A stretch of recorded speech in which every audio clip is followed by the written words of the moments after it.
Welcome to Russian History Retold. Episode 268, Mikhail Kutuzov, Military Genius and Napoleon's Nemesis, Part 4. Last time, we covered the years prior to Russia's entry into the war against Napoleon Bonaparte. Today, we will talk about the lead-up to the defeat of his French rival. We're now in the fall of 1805, and Napoleon's Grande Armée was on the march, heading towards Vienna. But, unfortunately, the Russians and Austrians again were at each other's throats. As Mikhail puts it in his biography of Kutuzov, quote, Austro-Russian relations had never been the friendliest. The events of late October only worsened them. Upset as they were about the Austrian failures at the Russians were more incensed by what they considered the Austrians' haughty demeanor, foot-dragging, and mismanagement. He further wrote, the Russians were upset by reports that the Austrians had refused to provide sufficient care for the Russian sick in Linz, where the sole hospital quickly exceeded its capacity, housing some 700 patients when intended for 250. The Prussians, for their part, were vacillating between getting involved in the conflict or sitting on the sidelines. Napoleon for himself was really not concerned about that probability, as he was laser-focused on the enemies at hand, the Russians and the Austrians. Kutuzov was well aware that there was no way his contingent could face the much larger Grande Armée. He knew that his best chance for survival was put together a managed retreat. With Napoleon attacking the Austrian and Russian rearguard, the Austrians, under Lieutenant General Mervelt, decided to split away from Kutuzov's army and head off toward Vienna. Kutuzov was unaware of this decision, which caused him to abandon his defensive positions at Enns. It created a dire situation for his men. General Berg of the Russian army wrote, quote, our retreat from Enns proved terrible for the local inhabitants. Our men were without bread and provisions and had to survive through robbery and pillage. For several days, my officers and I had nothing to eat but potatoes and cabbages that the locals used to feed their animals. All the villages were empty because the residents had fled and took away all of their cattle and as many provisions as they could. And since most of the army had gone before us, anything of value had already been stripped. The leader of the rear guard was Prince Pyotr Ivanovich Bagration. The French were now close to the Russian army and began their attack on November 5, 1805. Kutuzov ordered Bagration and General Miloradovich to hold off the French at all costs. The Battle of Amstetten was to be the first actual fight between the Russian and French forces. When it was over, Kutuzov had successfully pulled off the retreat, but at a significant cost. Over 700 Russians had been captured, and they suffered 300 casualties. The French, though, had lost 1,000 men who were either killed or wounded. As Kutuzov gathered his men away from the Grande Armée, he was stunned to learn that the Austrians and the French were negotiating a settlement that would have trapped the Russians in foreign territory. To make matters worse, Tsar Alexander sent Kutuzov a message to attack the French instead of just holding on to a defensive position. The Austrian Kaiser was begging for help in defending Vienna. The Russian general decided to listen to neither, as he knew that he was in no position to go into a pitched battle against the Grande Armée, so he continued his retreat. The decision to continue away from Vienna was not only brilliant, but it also saved the Russian army. With Vienna now unprotected, the Austrians hastily abandoned the city. This caused the French to make a critical mistake. Instead of pursuing Kutuzov, they decided to take Vienna. It also exposed a French corps on the northern bank of the Danube. The Battle of Krems-Durenstein was on. In the end, neither side could claim victory, and both sides lost 3,000 men in the fighting. Still, the Russians could argue they were able to counterpunch the French and fight them on equal footing. Kutuzov would be awarded the Grand Cross of the Military Order of Maria Theresa, the highest Austrian award. With a number of other battles won by Kutuzov and his men through the month of November 1805, the Allies began to get a little cocky, believing they now had the upper hand against Napoleon. Tsar Alexander was now in attendance, along with the Austrian King Francis. Further improving the mood was the knowledge that the Prussians were going to send 100,000 soldiers into action against the French. Kutuzov argued that the position that they now held at Olmütz favored the Allies. A number of senior officers agreed that staying behind the formidable ramparts at Olmütz was the wisest decision. But neither Alexander nor Francis would listen. Alexander wanted to command the Russian army and hopefully lead to a glorious victory. Kutuzov and many other generals tried to persuade both the Russian and Austrian leaders to think otherwise, but they were overruled. Still, the Allied armies were slow to move into position, and Napoleon knew it. The thought around the Allied camp was that the French were weak and that they would be incapable of mounting a strong defense. So Napoleon abandoned his position on the Pratzen Plateau, something the Allies saw as a sign of weakness. But it wasn't. It was planned to deceive the enemy. As Napoleon was known to say, quote, "Never interfere with an enemy while he's making a mistake." On December 1st, 1805, the forces gathered around a town known as Austerlitz.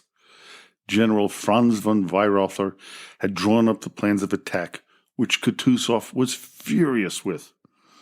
He was heard to have said, quote, "I cannot consent to this. This is Napoleon's plan." Unfortunately for Kutuzov, he resigned to listening to his commander, Tsar Alexander I, who went along with Weyrother's proposed strategy. It has been suggested by several military historians that had the Allies attacked Napoleon on November 30th, or even on December 1st, they would have easily defeated the French Grande Armée, as their reinforcements had not yet arrived. But, of course, they didn't, and the ensuing battle would be devastating to the Allies. Despite all the protestations made by Kutuzov, the Battle of Austerlitz, also known as the Battle of the Three Emperors, was an incredible disaster. The numbers of casualties and those taken prisoner bear the fact wide open. While the French lost 9,000 men, the Allies had 6,000 killed, 9,600 wounded, and 20,000 taken prisoner, with the majority of those lost being Russian. This caused the dissolution of the Third Coalition, which made this horrendous loss even worse. The Austrians blamed the Russians for the defeat and vice versa. However, the Russian generals were almost unanimously blaming the plan of Weyrother and Austrian incompetence for the loss. The Treaty of Pressburg took the Austrians out of the war against Napoleon, ending the Holy Roman Empire, which had ruled over the German lands for almost 1,000 years. Kutuzov was asked to draw two reports at what happened at Austerlitz, a public version and a private one. The public was told what happened in a kind of a matter-of-fact manner.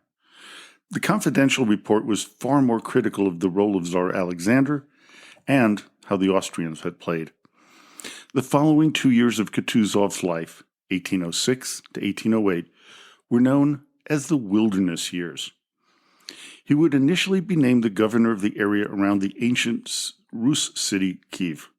It was considered by many outsiders as a demotion and embarrassment for Kutuzov. But in actuality, it was kind of a godsend. The family was deep in debt, so the position was good financially. But there was an additional job that was put on Kutuzov's shoulders: preparing 600,000 new soldiers for battle. The Prussians decided to fight Napoleon alone, but that turned out, as you might guess, to be a fiasco. Their loss at the Battle of Jena-Auerstadt led to a complete collapse of the Prussian military.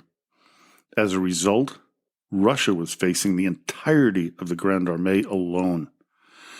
The Battle of Eylau would show how unprepared the Russians were for war without Kutuzov at its helm. General Bennigsen, he declared Eylau a victory, but it was anything but. On June 25, 1807, in the middle of the Niemen River, Tsar Alexander and Napoleon Bonaparte met on a raft to discuss terms. Alexander was said to have told his nemesis that, quote, "I hate the English as much as you do." To which Napoleon replied, quote, "In that case, peace is made." On July 7th, the Treaty of Tilsit was signed, ending hostilities between the two countries. The Russians agreed to end all trade with the British and pledged to declare war on Britain if they refused to settle with the French. In addition, Napoleon guaranteed that the French would help the Russians in any conflict with the Ottoman Empire if they refused to settle with the Russians. After the Allies defeated Austerlitz, the Ottomans decided to switch sides and saddle up with the French. Starting in October 1806, hostilities between the Russians and the Turks began. Kutuzov would leave his boring position in Kiev on March 28, 1808, heading off to join Prince Porozovsky and Jassy to lead the army of Moldavia. Kutuzov's first job was ensuring that the 80,000 men under his and Porozovsky's command were well supplied. Within the Ottoman hierarchy of the time, Sultan Selim III was overthrown and killed, replaced by Mustafa IV, who was quickly dispatched and replaced by Mahmud II. Napoleon and Alexander met a second time in October 1808, which saw the Russian Tsar extract from the French an acceptance of the Russia's claim to the Danubian principalities. In exchange, Russia would aid France in its fight against Austria. When the Franco-Austrian War broke out in April 1809, Alexander declared war on Austria, but their army took so long to arrive in Galicia, the war was already over. For the next 2 years, fighting would rage along the Ottoman-Russian borders. Things were not going well for the overall commander, Prozorovsky, so he blamed Kutuzov for failing to end the conflict instead of taking personal responsibility.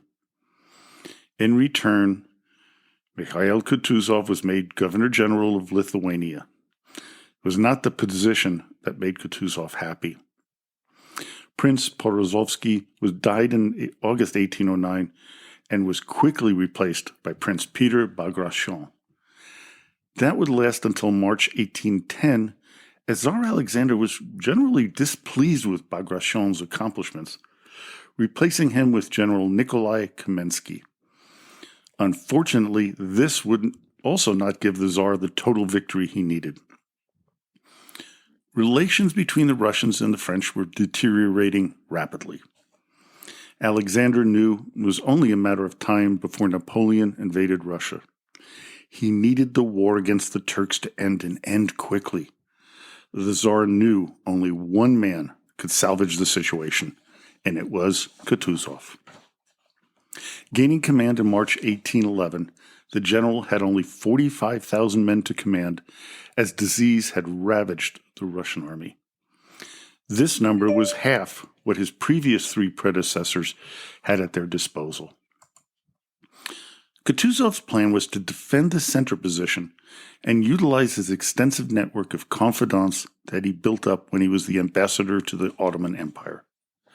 On June 22, 1811, the Ottomans and the Russians met at the Battle of Ruskuk on the Danube. After a long struggle, the Russians successfully repelled Ahmad Pasha's much larger army.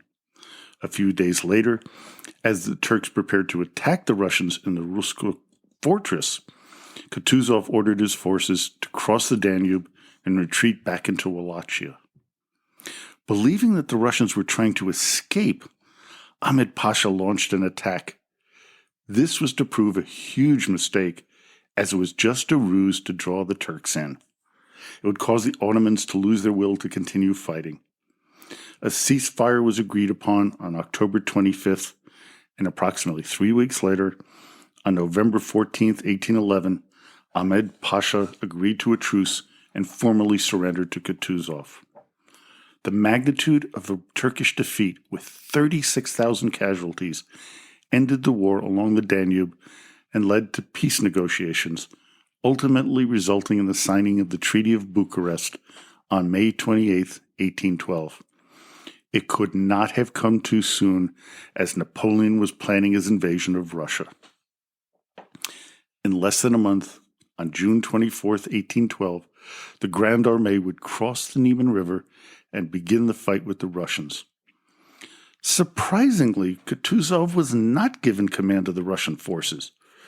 This was assigned to Barclay de Tolly and Pyotr Bagration, who led around 180,000 to 220,000 men. Within 6 weeks, the French had run roughshod over the Russian countryside. Tsar Alexander was losing patience with his military leaders, as his position was in jeopardy should they lose the war to Napoleon. One of the reasons that Alexander did not appoint Kutuzov right away to lead his forces was his impatience with his general in negotiating the Treaty of Bucharest. The treaty did not satisfy either side, which made matters even worse. The Ottoman Sultan had one of the negotiators actually beheaded. In addition, Kutuzov had to deal with Admiral Chichagov, who was given control of the army of the Danube, which really angered the general. Not only that, but the treaty also drew Napoleon's ire, as he had hoped to keep the Turks in the war to divert Russian resources away from his pending invasion. The Grand Armée crossed the Niemen River with over 600,000 men, far more than the 250,000 Russian troops ready for combat. One of the issues with Napoleon's army was that only half of them were French. The others were men supplied by former enemies, with a smattering of allies. They included the Poles, Italians, Swiss, Bavarians, Badenese, Württembergers, Hessians, Westphalians, Saxons, Croats, Danes, and Prussians. The invaders were lined up in 3 groups. Napoleon led the main force in the center between Warsaw, Königsberg, and Tilsit. Marshal Jacques-Étienne Macdonald's had the northern force, which would head into the Baltic provinces. The southern flank was led by Austrian General Karl Philipp Schwarzenberg. The sheer number of men that would enter Russia should have scared the living hell out of Tsar Alexander. But surprisingly, when told of the invasion during a dinner party, he kind of took it in stride. His proclamation to the people of Russia went like this, quote, "We are left with no other choice but to turn to arms and appeal to the Almighty, the witness and defender of the truth. The ancient blood of the valiant Slavs flows in your veins. Warrior, you must defend your faith, your country, and your liberty." As the Napoleonic Wars had been going on for years, the Russian generals had been studying what was happening and what was succeeding against Napoleon. One thing that struck them was the Duke of Wellington's defensive strategy in Spain. It tied up about 200,000 of Napoleon's army with little to no success. So Prussian General Gerhard von Scharnhorst told the Tsar to wage a defensive war like Wellington does. As for Kutuzov, he was still not in the inner circle until the news from the Baltic front reached the Russian capital. It was bad. Really bad. The Franco-Prussian force had advanced into Lithuania, only 450 miles from St. Petersburg. It sent shockwaves into the city. So, of course, you can guess who they called upon to create the defense for St. Petersburg. Yep, Kutuzov. The general, knowing full well how small of a force he could muster up, some 8,000 men, dove into the effort before he was stunned to receive news that the Assembly of the Nobility in Moscow had named him their commander of the militia. Kutuzov had to choose which one, and he chose St. Petersburg. Soon after, Tsar Alexander named the general commander of the armies and navies of St. Petersburg, Kronstadt, and Finland. In August, the Tsar heaped another title upon Kutuzov, Prince. It was a bittersweet elevation in ranks, as Russia was suffering terribly due to Napoleon's invasion. Numerous noble families lost their entire estates. Many lost all of their serfs to the advancing Grande Armée. But there was a silver lining to this dark and ominous cloud enveloping the Russian Empire. The invaders had taken land far too quickly, and their supply trains could not keep up with the advance. Not only were the men short of supplies, but the Russians had completely stripped the land of any food or shelter. They had begun a scorched earth policy. Napoleon was forced to stop advancing, stopping at Vitebsk. It is here that the famed Corsican general would make his fateful and devastatingly wrong decision. Should he continue to pursue the retreating Russian armies, or should he stay here, consolidate his forces, prepare for winter, or push through to Moscow? Napoleon, as we know, obviously chose the latter. He thought there was enough time before the fierce Russian winter would take hold. On the Russian side, there was concern that the lack of fighting was treasonous. While this was the right way to fight the Grande Armée, the men making the decisions were mostly German in heritage, not Russian. The head of the military was Barclay de Tolly. He honestly struggled to convince the Russian officers of the value of his strategy of attrition, harassment of the supply trains, and hit-and-run fighting. Peter Bagration was different. He was the scion of Georgian nobility who ingratiated himself with the Russian officers. But unfortunately, he was against de Tolly's strategy. As he would write, quote, "We must seize our destiny. The entire army, nay, all of Russia, demands attacking."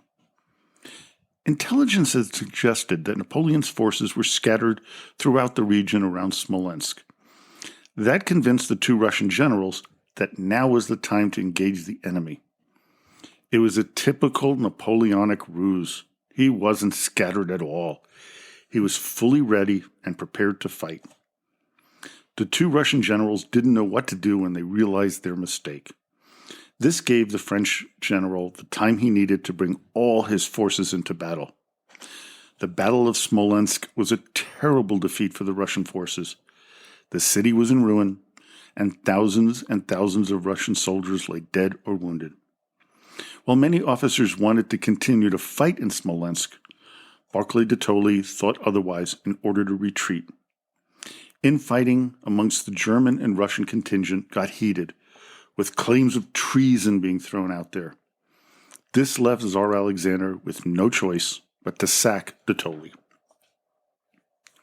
The emperor's closest military advisor, General Count Shuvalov, said the following, quote, "The army is disgruntled. The soldiers are grumbling and have not the least confidence in de Tolly.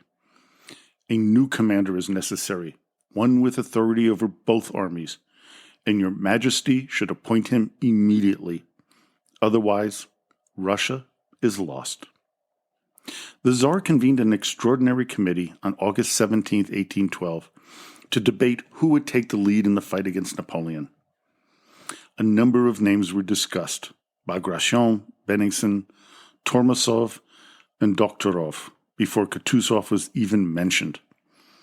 They all knew the Tsar's indifference to the Russian general, but they were convinced in the end that he was the only man to take the job and bring victory to Russia.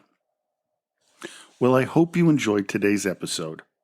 Join me next time as we end the series with Mikhail Ilyanarovich Kutuzov dealing with Napoleon Bonaparte and winning the war for Russia. So, until next time, до свидания и спасибо за внимание.